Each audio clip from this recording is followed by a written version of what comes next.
Muy buenas y bendecidas, señores. Buenas y bendecidas noches, señores. Bienvenidos. Señor, gracias porque el día de hoy, Señor, nos permitiste levantarnos a realizar nuestras labores, a cumplir con el propósito al cual fuimos llamados. Te agradecemos por toda la gracia que has derramado sobre nosotros y te pedimos que el día de hoy tu lectura sea comprensible, Señor, que podamos discernir el propósito que tienes para cada uno de nosotros, pero sobre todo que veamos que en tu escritura está determinado que dependemos de ti, que confiamos en ti y que te adoramos solo a ti. Bendito seas por siempre y para siempre. Amén. Muy buenas noches, señores. Ya otra vez vamos a iniciar con la lectura del día de hoy. En esta ocasión nos toca el Salmo número 78. Ya vamos hasta el 78, ya vamos en la mitad de los salmos. Vamos a comenzar. Escrito está: fidelidad de Dios hacia su pueblo infiel. Masquil de Asaf. Escucha, pueblo mío, mi ley. Inclinen su oído a las palabras de mi boca. Abriré mi boca en proverbios, hablaré en cosas escondidas desde tiempos antiguos, las cuales hemos oído y entendido que nuestros padres nos las contaron. No las encubriremos a sus hijos, contando a la generación venidera las alabanzas del Señor, y su potencia y las maravillas que hizo. Él estableció testimonio en Jacob, y puso ley en Israel, la cual mandó a nuestros padres que la notificaran a sus hijos, para que lo sepa la generación venidera y los hijos que nacerán, y los que se levantarán la cuenten a sus hijos, a fin de que pongan en Dios su confianza y no se olviden de las obras de Dios, que guarden sus mandamientos. Y no sean como sus padres, generación contumaz y rebelde, generación que no dispuso su corazón ni fue fiel para con Dios su espíritu. Los hijos de Efraín, arqueros armados, volvieron las espaldas en el día de la batalla. No guardaron el pacto de Dios ni quisieron andar en su ley, sino que se olvidaron de sus obras y de sus maravillas que les habían mostrado. Delante de sus padres hizo maravillas en la tierra de Egipto, en el campo de Zoán. Dividió el mar y los hizo pasar, detuvo las aguas como en un montón, les guió de día con nube y toda la noche con resplandor de fuego. Hendió las peñas en el desierto y les dio a beber como de grandes abismos, pues sacó de la peña corrientes e hizo descender aguas como ríos. Pero aún volvieron a pecar contra él, rebelándose contra el Altísimo en el desierto, pues tentaron a Dios en su corazón pidiendo comida a su gusto, y hablaron contra Dios diciendo: ¿podrá poner mesa en el desierto? He aquí ha herido la peña y brotaron aguas, y torrentes inundaron la tierra. ¿Podrá dar también pan? ¿Dispondrá carne para su pueblo? Por tanto oyó el Señor y se indignó, y se encendió el fuego contra Jacob, y el furor subió también contra Israel, por cuanto no habían creído a Dios ni habían confiado en su salvación. Sin embargo, mandó a las nubes de arriba y abrió las puertas de los cielos, e hizo llover sobre ellos maná para que comieran, y les dio trigo de los cielos. Pan de nobles comió el hombre, les envió comida hasta saciarles, movió el solano en el cielo, y trajo con su poder el viento sur, e hizo llover sobre ellos carne como polvo, como arena del mar, aves que vuelan. Las hizo caer en medio del campamento alrededor de sus tiendas. Comieron y se saciaron, y les cumplió pues su deseo. No habían quitado de sí su anhelo, aún estaba la comida en su boca, cuando vino sobre ellos el furor de Dios, e hizo morir a los más robustos de ellos, y derribó a los escogidos de Israel. Con todo esto, pecaron aún y no dieron crédito a sus maravillas. Por tanto, consumió sus días en vanidad y sus años en tribulación. Si los hacía morir, entonces buscaban a Dios. Entonces se volvían solícitos en busca suya, y se acordaban de que Dios era su refugio, y el Dios Altísimo su redentor. Pero le lisonjeaban con su boca, y con su lengua le mentían, pues sus corazones no eran rectos con él, ni estuvieron firmes en su pacto. Pero él, misericordioso, perdonaba la maldad y no los destruía. Y apartó muchas veces su ira y no despertó todo su enojo. Se acordó de que eran carne, soplo que va y no vuelve. ¿Cuántas veces se rebelaron contra él en el desierto? Lo enojaron en el yermo y volvían y tentaban a Dios y provocaban al Santo de Israel. No se acordaron de su mano del día que los redimió de la angustia, cuando puso en Egipto sus señales y sus maravillas en el campo de Zoán, y volvió sus ríos en sangre y sus corrientes para que no bebieran. Envió entre ellos enjambres de moscas que los devoraban y ranas que los destruían. Dio también a la oruga sus frutos y sus labores a la langosta. Sus viñas destruyó con granizo y sus higuerales con escarcha. Entregó el pedrisco sus bestias y sus ganados a los rayos. Envió sobre ellos el ardor de su ira, enojo, indignación y angustia. Un ejército de ángeles destructores dispuso camino a su furor, no eximió la vida de ellos de la muerte, sino que entregó su vida a la mortandad. e hizo morir a todo primogénito en Egipto, las primicias de su fuerza en las tiendas de Cam. Hizo salir a su pueblo como ovejas y los llevó por el desierto como un rebaño. Los guió con seguridad de modo que no tuvieran temor, y el mar cubrió a sus enemigos. Los trajo después a las fronteras de su tierra santa, a este monte que ganó su mano derecha. Echó las naciones de delante de ellos, con cuerdas repartió sus tierras en heredad, e hizo habitar en sus moradas a las tribus de Israel. Pero ellos tentaron y enojaron al Dios Altísimo, y no guardaron sus testimonios, sino que se volvieron y se rebelaron como sus padres, se volvieron como arco engañoso. Le enojaron con sus lugares altos y le provocaron a celo con sus imágenes de talla. Lo oyó Dios y se enojó y en gran manera aborreció a Israel. Dejó por tanto el tabernáculo de Silo, la tienda en que habitó entre los hombres, y entregó a cautiverio su poderío y su gloria en mano del enemigo. Entregó también su pueblo a la espada y se irritó contra su heredad. El fuego devoró a sus jóvenes y sus vírgenes no fueron loadas en cantos nupciales. Sus sacerdotes cayeron a espada y sus viudas no hicieron lamentación. Entonces despertó el Señor como quien duerme, como un valiente que grita excitado del vino, e hirió a sus enemigos por detrás, les dio perpetua afrenta. Desechó la tienda de José y no escogió la tribu de Efraín, sino que escogió la tribu de Judá, el monte de Sión, al cual amó. Edificó su santuario a manera de eminencia, como la tierra que cimentó para siempre. Eligió a David su siervo y lo tomó de las majadas de las ovejas, de tras las paridas lo trajo, para que apacentara a Jacob su pueblo y a Israel su heredad, y los apacentó conforme a la integridad de su corazón, los pastoreó con la pericia de sus manos. Con eso terminamos la lectura del Salmo número 78, la lectura del día de hoy. Mañana, si Dios lo permite, continuaremos con la lectura de Salmos. Ayer también terminamos la segunda carta a los Corintios, donde Pablo da una despedida final a aquellos a quienes amaba. De hecho, Pablo amaba a los Corintios, por eso inclusive les prometió un tercer viaje a visitarlos. Y también por ahí se habla de otra carta que no apareció, no fue incluida en el canon del del Nuevo Testamento. Esa carta se perdió al paso del tiempo. Quizá era una carta de enojo. No, no, ni siquiera vamos a especular de qué se trataba. Simple y sencillamente fue una carta que no apareció y por lo tanto no estuvo en el canon bíblico. Ni siquiera como apócrifa ha aparecido esa carta. Por algo Dios no la puso en el Antiguo Testamento.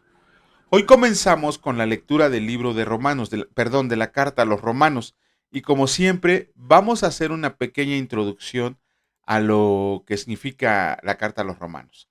Su nombre en griego es pros Romaios, que significa los romanos. El autor no hay ninguna duda acerca de que fue el apóstol Pablo quien escribió esta carta. También la fecha de escritura entre los eruditos bíblicos, existe un consenso en general en el cual se menciona que fue escrita en el 57 después de Cristo. ¿Cuál es el tema principal de la carta a los romanos? Que cualquier persona, en cualquier lugar, puede disfrutar del regalo gratuito de salvación eterna por parte de Dios, pero a través de la fe en Jesucristo, quien nos da las fuerzas y el deseo de obedecer a Dios.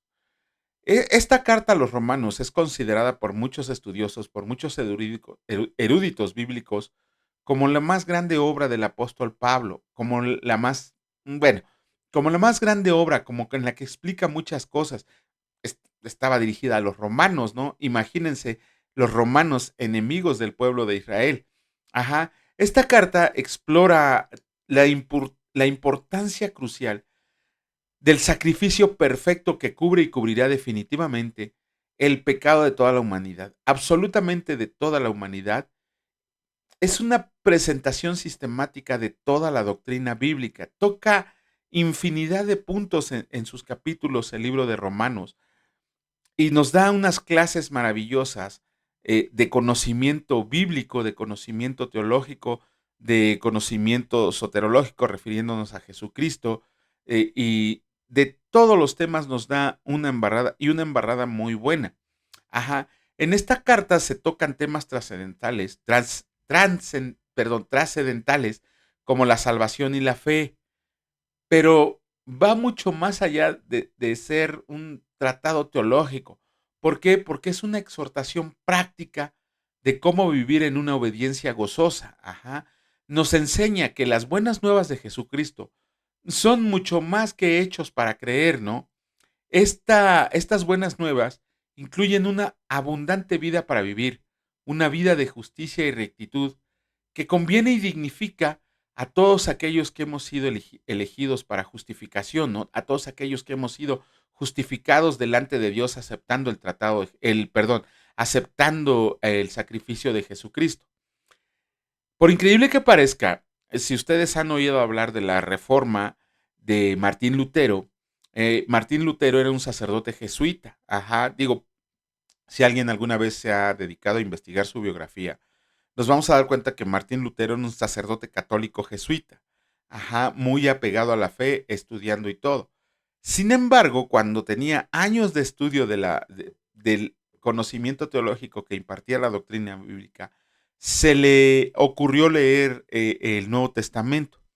Y en ese Nuevo Testamento leyó la carta a los romanos.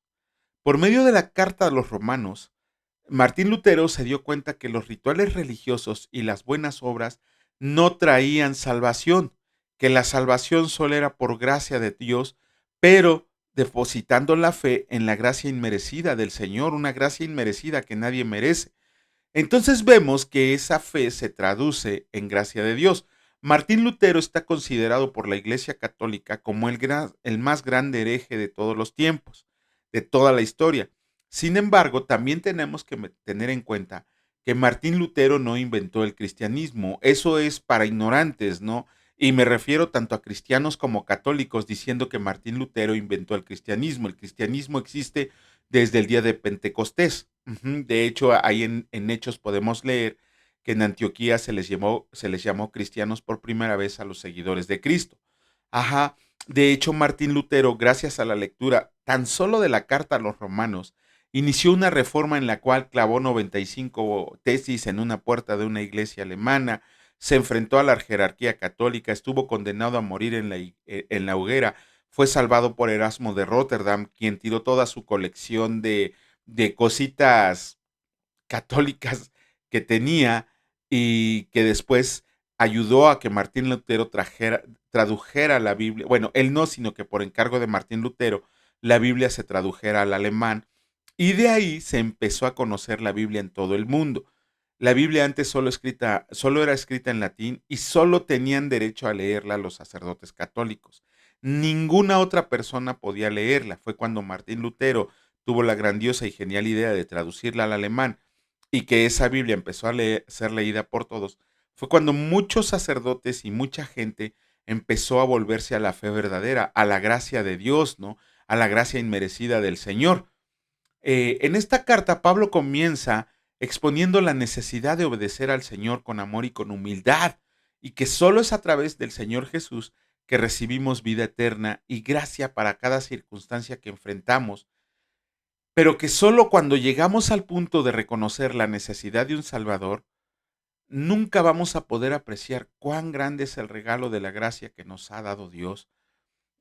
Yo siempre he dicho que ¿quién de nosotros como discípulos de Cristo, como seguidores de Cristo, llegó por propia voluntad a recibir la salvación que el Señor nos da, de recibir a los brazos amorosos que Jesucristo nos estaba extendiendo?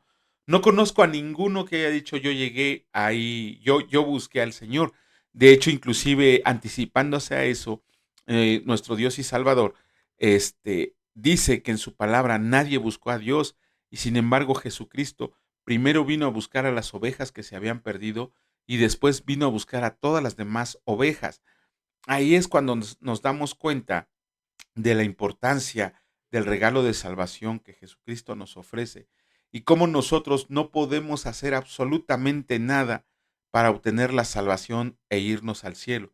No importa lo que hagas, no importa lo que pretendas, no importa lo que digas, nunca vas a poderte ganar la salvación ni por obras, ni por ley, ni por rituales, absolutamente por nada, ni por obedecer la ley, ni por practicar rituales, ni por flagelarte la espalda, ni por saberte la Biblia de memoria. La única manera en que la salvación se obtiene es mediante la fe en nuestro Señor Jesucristo. Y vamos a ver que cuando ese regalo nos es otorgado, no hay absolutamente nada que nos las pueda quitar. No hagan caso a esas doctrinas falsas que les dicen que la salvación se puede perder. Eso es contrario a la palabra de Dios. Si la salvación se pudiera perder, estaríamos haciendo mentiroso a Dios, como lo dice la carta a Tito. ¿Por qué? Porque si Jesucristo pagó con su sangre nuestra libertad, quiere decir que entonces tendría que devolver ese sacrificio para que nosotros pudiéramos perder la salvación. Eso es totalmente una aberración, una herejía, una tontería decir que podemos perder la salvación. Me he enfrentado, no a católicos, me he enfrentado a cristianos que dicen que la salvación se puede perder y reaccionan como un católico, enojándose y yéndose totalmente frustrados al demostrarles con versículos bíblicos que la salvación no se pierde. Gloria a Dios que en su corazón llevan sembrada la duda de la palabra verdadera para que ellos puedan estudiarlo y convencerse de que la salvación no se pierde. Como un dato adicional podemos poner que después de la lectura de la carta a los romanos y que Martín Lutero iniciara con la reforma protestante, como le llaman los católicos, al ver que no podían hacer nada en contra de esa reforma que había iniciado Lutero, decidieron incluir 8 libros en su Biblia católica. Es decir, 20 años después que se inició la reforma protestante, se metieron los libros apócrifos a la Biblia católica. Antes no los tenía. Eso no lo digo yo, lo dice un comentarista cristiano, un comentarista católico que les menciona eso. De hecho, Ignacio, Ignacio, que fue el traductor de la Biblia, estuvo en total desacuerdo en incluir el compilador de la Biblia católica, estuvo en total desacuerdo en incluir los libros apócrifos en la Biblia católica, pero tuvo que ceder a las pretensiones y caprichos de la jerarquía. Comenzamos con la lectura del capítulo 1 de la carta a los romanos. Solo vamos a leer de los versículos 1 al 15, gracias a Dios. Y escrito está: salutación, Pablo, siervo de Jesucristo, llamado a ser apóstol, apartado para el evangelio de Dios, que él había prometido antes por sus profetas en las santas escrituras, acerca de su Hijo nuestro Señor Jesucristo, que era del linaje de David según la carne, que fue declarado Hijo de Dios con poder según el Espíritu de santidad, por la resurrección de entre los muertos, y por quien recibimos la gracia y el apostolado para la obediencia a la fe en todas las naciones por amor de su nombre, entre los cuales están también ustedes, llamados a ser de Jesucristo, a todos los que están en Roma, amados de Dios, llamados a ser santos. Gracia y paz a ustedes de Dios nuestro Padre y del Señor Jesucristo. Deseo de Pablo de visitar Roma. Primeramente doy gracias a mi Dios mediante Jesucristo con respecto a todos ustedes, de que su fe se divulga por todo el mundo, porque testigo me es Dios, a quien sirvo en mi espíritu en el evangelio de su Hijo, de que sin cesar hago mención de ustedes siempre en mis oraciones, rogando que de alguna manera tenga al fin por la voluntad de Dios un próspero viaje para ir a ustedes, porque deseo verlos para comunicarles algún don espiritual, a fin de que sean confirmados, esto es, para ser mutuamente confortados por la fe que nos es común a ustedes y a mí. Pero no quiero, hermanos, que ignoren que muchas veces me he propuesto ir a ustedes, pero hasta ahora he sido estorbado, para tener también entre ustedes algún fruto, como entre los demás gentiles. A griegos y a no griegos, a sabios y no sabios soy deudor. Así que, en cuanto a mí, pronto estoy a anunciarles el Evangelio, también a ustedes que están en Roma. Con eso terminamos la lectura del día de hoy. Mañana, si Dios lo permite, empezaremos a hacer, los comentarios a la carta a los romanos y que Dios nos dé sabiduría y conocimiento desde lo alto. Bendito Padre, te alabamos, te bendecimos y te adoramos porque eres bueno, porque tu presencia siempre está con nosotros, porque tu Espíritu tiene comunión con nosotros, Señor, diariamente. Te agradecemos porque nunca nos dejas solos, siempre nos acompañas al lugar donde nosotros vamos. Te agradecemos por cuidar de nuestras familias, de nuestros seres amados. Te pedimos asimismo, Señor, que a todos nuestros hermanos que están pasando necesidad, que están pasando tribulación, sean enfermedad, sean económico, que los ayude, Señor, a salir adelante, pero pensando siempre que ellos tienen que depender y confiar en ti. Gracias, Señor, por el fruto del trabajo de nuestras manos. Bendice a todos aquellos que trabajan y ganan honradamente su pan. Multiplica su canasta, Señor, que su agua nunca falte, Señor, que tu rostro resplandezca sobre su rostro, que siempre estemos bendecidos, cuidados, protegidos y providos por ti, Señor. Te agradecemos porque hasta este día nos has permitido leer tu palabra, Señor, y te pedimos que no sea un día más, sino que sean muchos, muchos días en los que podamos seguir con este ministerio. Y asimismo te pedimos que muchas rodillas se doblen en el nombre de precioso de Cristo Jesús y que toda lengua confiese que tú eres el Rey de Reyes y Señor de Señores. Asimismo, Señor, aumenta el número de nuestros escuchas para que tu evangelio sea regado por todo el mundo, porque lo vamos a necesitar, Señor. Se vienen tiempos en que vamos a presentar la dura batalla de la fe, pero aquí estamos, Señor. Nosotros no somos de los que se echan para atrás, para perdición, y esperamos que muchos hermanos nuestros sigan el ejemplo que tú pusiste de no tener miedo frente a ninguna adversidad. Bendito seas por siempre y siempre, por los siglos de los siglos. Amén. Que Dios los bendiga, señores, si Dios lo permite. Nos vemos el día de mañana. Cuídense mucho. Hasta luego.